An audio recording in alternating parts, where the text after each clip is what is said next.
Narito na ang mga pinakamalalaking balita sa One North Central Luzon ngayong Miyerkules. 2 pulis nasawi sa insidente ng pamamaril sa loob mismo ng istasyon ng pulisya sa Bangged Abra. Baha sa ilang bahagi ng Tondaligan Beach Park sa Dagupan City, hindi pa rin humuhupa. Presyo ng mga gulay sa ilang palengke halos triple ang itinaas. At ilang CPA licensure examination top-notchers na mula sa Hilaga at Gitnang Luzon, kilalanin.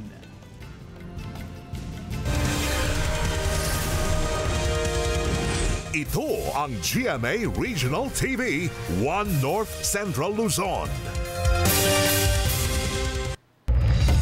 Magandang hapon, ako si Chris Zuniga.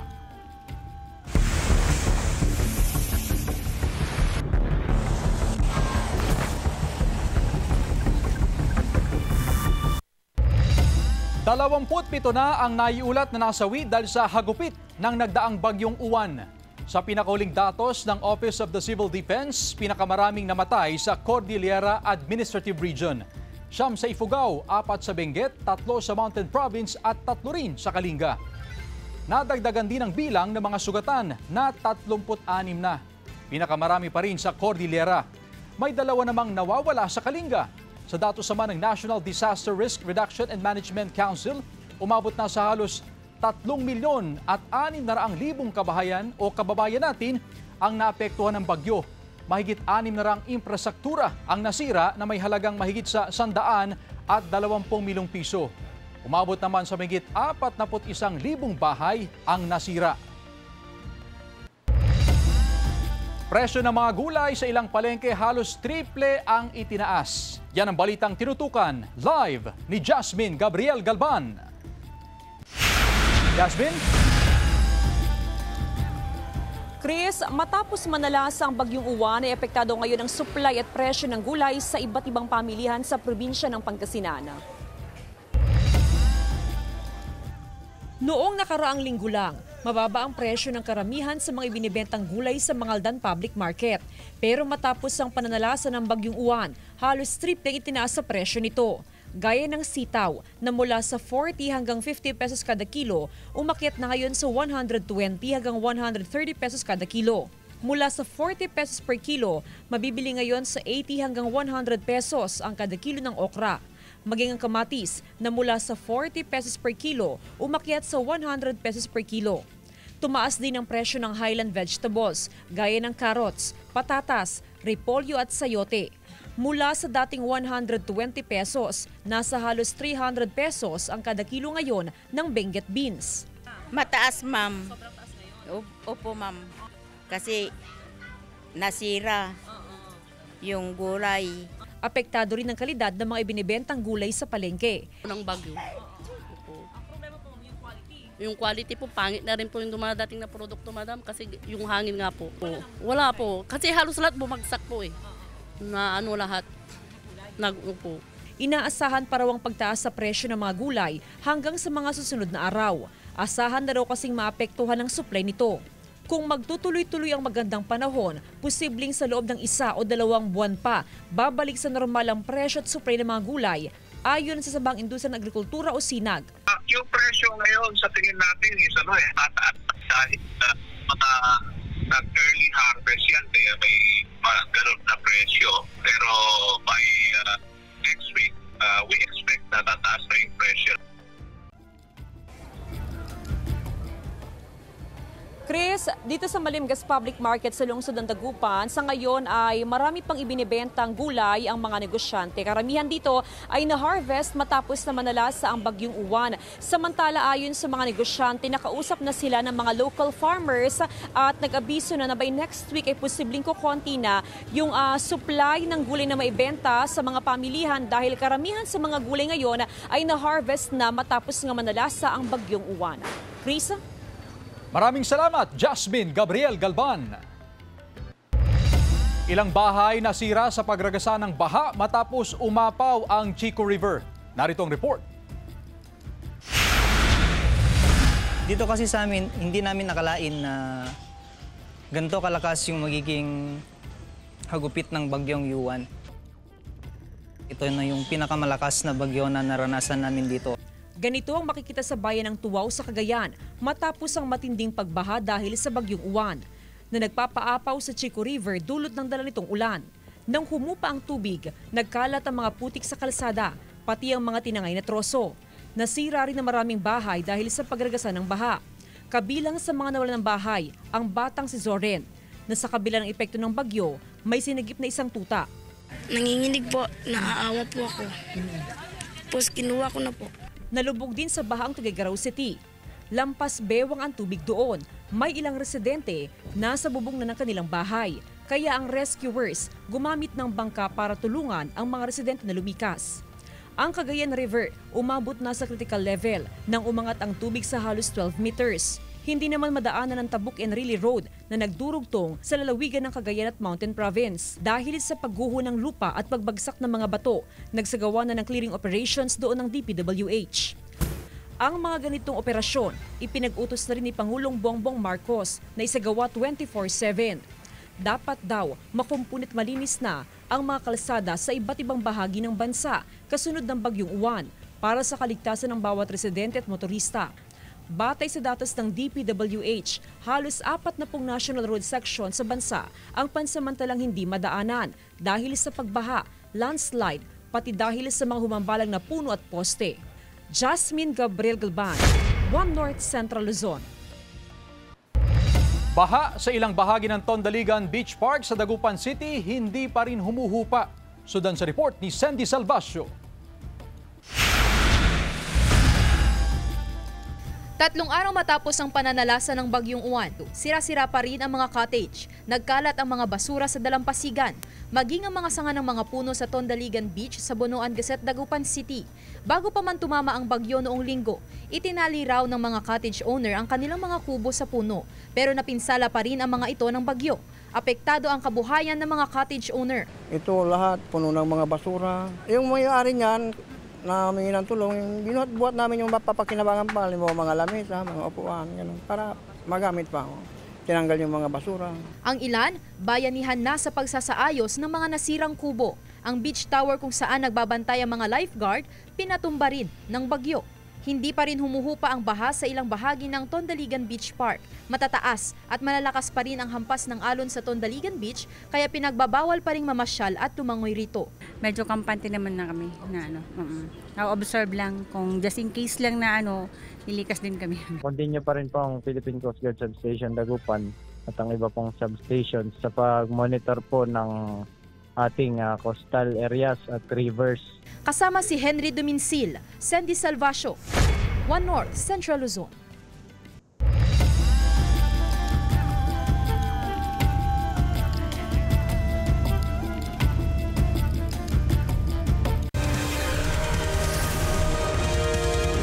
Ito ang GMA Regional TV, One North Central Luzon.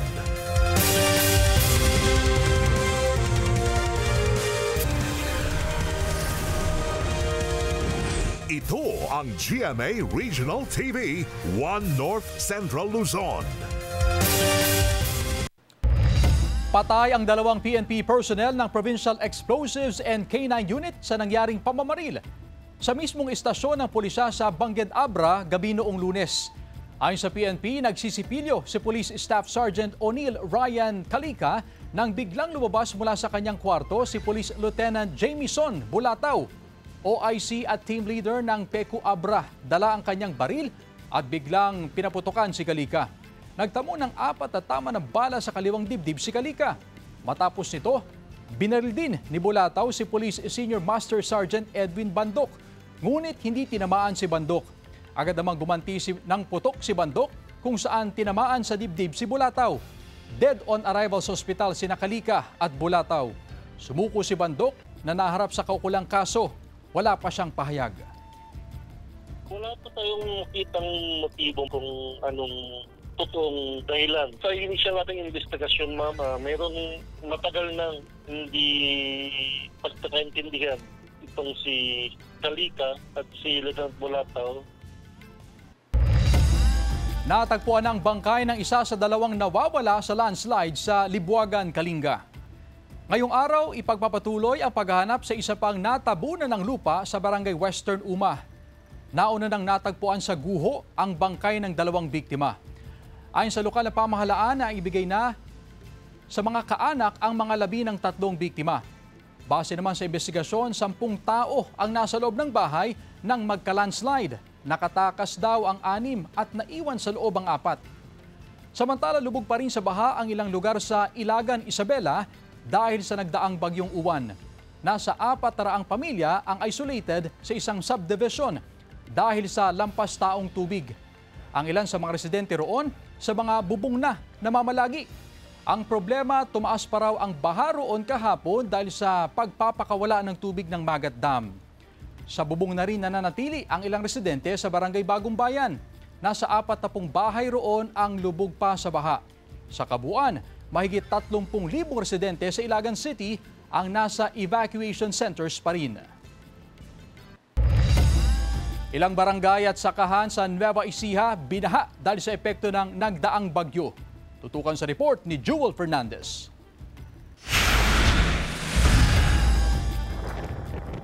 Bumagsak ang isa sa mga transmission line ng isang solar farm sa San Leonardo, Nueva Ecija sa kasagsagan ng bagyong Uwan nitong linggo.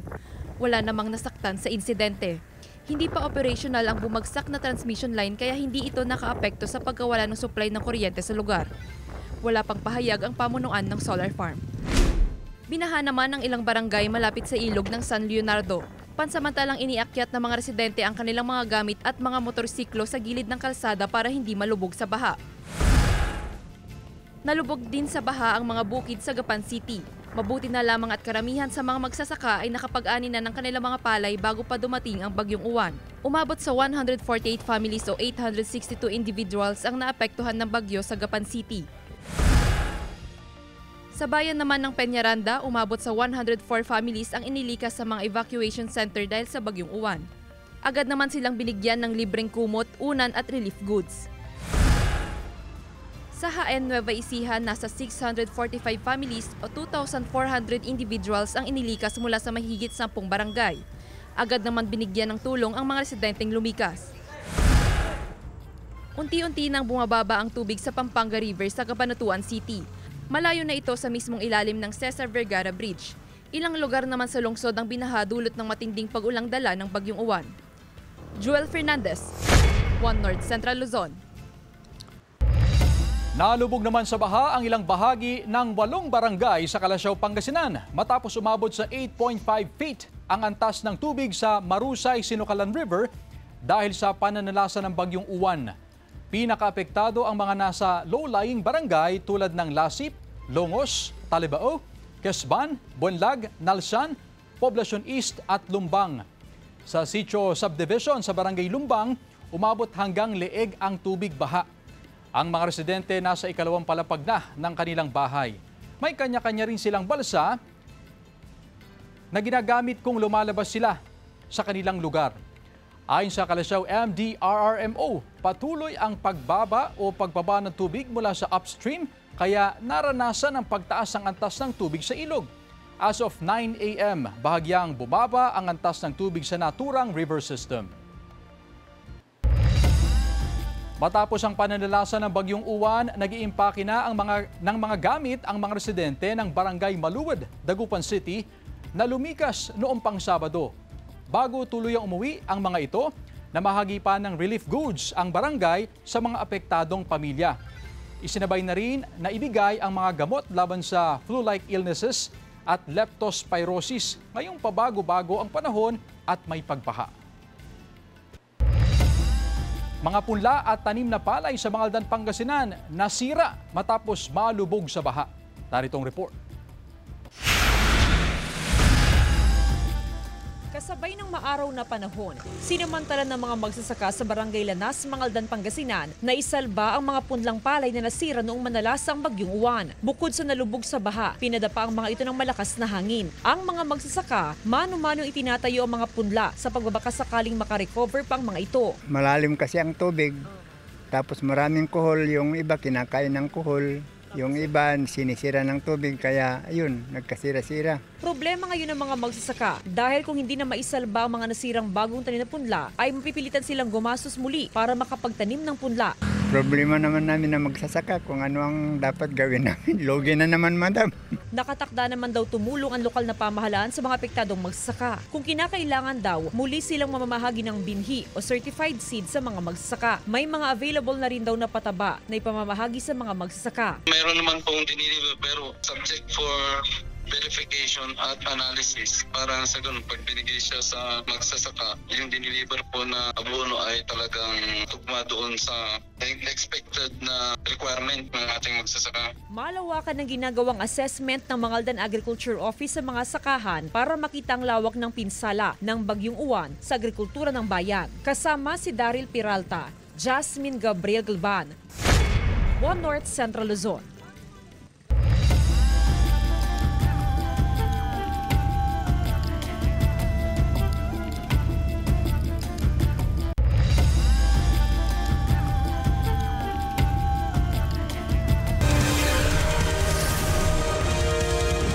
Ito ang GMA Regional TV, One North Central Luzon.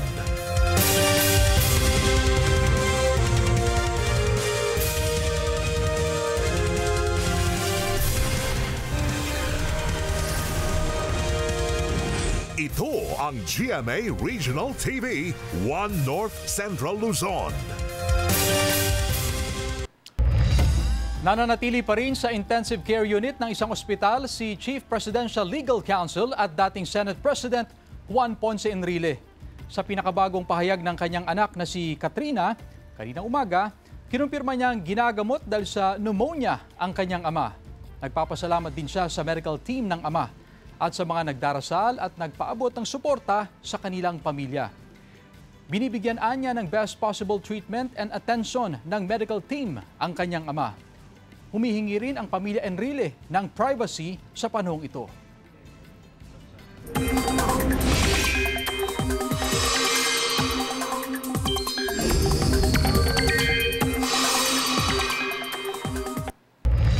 Mga kapuso, inaasahang papasok ulit sa Philippine Area of Responsibility ngayong araw pero kaunting bahagi na lang ng Pilipinas ang maapektuhan.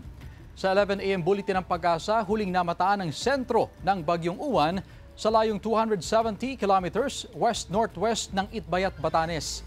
Kumikilos ito ng mabagal pahilagang silangan. Nakataas pa rin ang signal number 1 sa Batanes at northwestern portion ng Babuyan Islands. Sa latest track ng Pag-asa, sunod na tutumbukin ng bagyo ang Taiwan kung saan ito maglalandfall. Pero tuloy-tuloy na ang paghina nito at maaaring maging low pressure area na lamang sa mga susunod na araw. Sa datos ng Metro Weather, may tsansa pa rin ng kalat-kalat na ulan sa Ilocos Norte, Apayao, Abra, Kalinga at Pangasinan. Posible rin ang ulan sa iba pang bahagi ng bansa. Supply ng kuryente sa La Union nasa 70% nang naibalik. Narito ang report. Tuloy-tuloy ang restoration sa supply ng kuryente sa probinsya ng La Union. As of 1 p.m. ngayong November 12, nasa 70% nang naibalik ang supply ng kuryente sa probinsya. Base ito sa report mula sa mga electric cooperative at electric company. Target na maibalik ang supply ng kuryente sa buong probinsya bago ang weekend. Yung mga walang supply, may may mga recorded kami sa halos lahat ng bayan po, pero continuous po yung pag-monitor natin sa mga power companies para at least makakuha tayo ng update sa mga restorations natin dito po. Tulong mula sa gobyerno ang panawagan ng mga pamilyang nawalan ng kabuhayan dahil sa Bagyong Uwan. Gaya na lang ng mga mangingisda na nasira ng storm surge ang mga bangkang ginagamit nila sa pangingisda. Tiniyak ng provincial government ang tulong na ipamamahagi sa mga nasalanta ng bagyo, lalo na sa mga nawalan ng bahay. But it is a temporary thing na tent. It serve na at least meron silang dwelling ng kahit na papano. But in the long term talaga, malaking problema yan. Sa initial na assessment ng provincial government, aabot na sa mahigit 7 million pesos ang danyos sa agrikultura, habang nasa halos 60,000 pesos naman sa livestock. Kasama si Daryl Peralta, Jasmine Gabriel Galvan, One North Central Luzon. Tila parte na ng dagat ang kalsadang yan habang lubog sa baha ang maraming bahay sa Macabebe, Pampanga dahil sa epekto ng bagyong Uwan. Maraming kabuhayan ang apektado, kabilang na ang mga pampasaherong sasakyan. Nagsisilbi na ring tagahatid ng mga residente ang ilang rescue truck para makarating sa pupuntahan. Sa Dipakulaw, Aurora naman, maraming kalsada ang nawasak dahil sa matinding alon. Apektado rin ang maraming kabuhayan, kabilang na ang ilang kainan at transient house.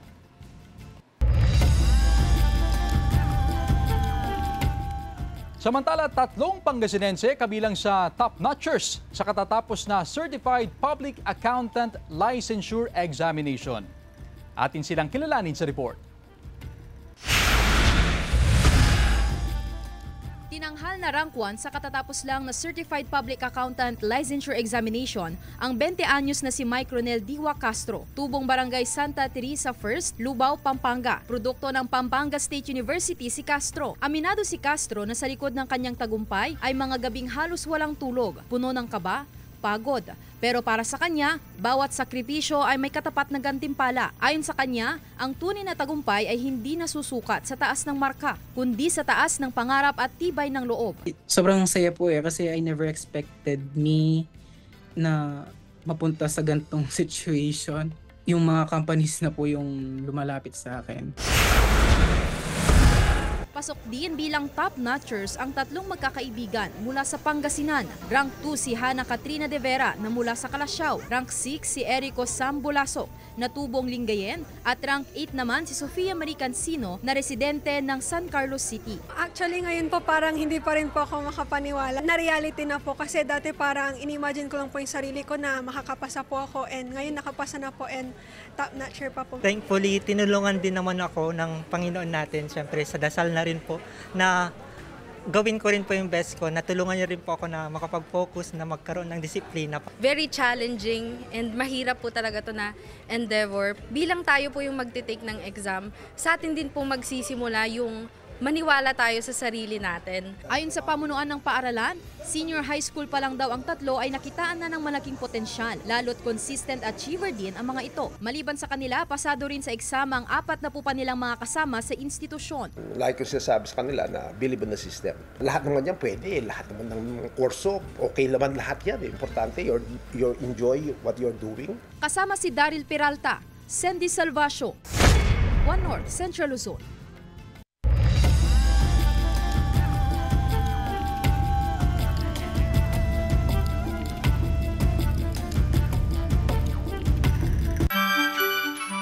Mga kapuso, 43 days na lang, Pasko na. Samantala, mapapanood niyo po ang episode na ito at iba pang pinakahuling lokal na balita sa official website ng GMA Regional TV, www.gmaregionaltv.com. Pwede rin kayo bumisita sa aming official YouTube channel, GMA Regional TV, at i-click ang subscribe button para sa pinaka-maiinit na balita mula sa mga rehiyon. Nais din naming pasalamatan ang mga kapuso sa Hilaga at Gitnang Luzon, maging ang mga kapuso natin abroad. Dahil sa GMA Regional TV, local news matters. At yan ang mga pinakamalaki at pinakauling balita sa Hilaga at Gitnang Luzon. Maraming salamat sa pagsama sa amin, pati na ang mga kapuso sa ibang bansa na tumutok sa mga balita sa rehiyon. Ako po si Chris Zuniga. Kami, ang GMA Regional TV, One North Central Luzon. Buong puwersa para sa mas malaking misyon at mas malawak na paglilingkod sa bayan.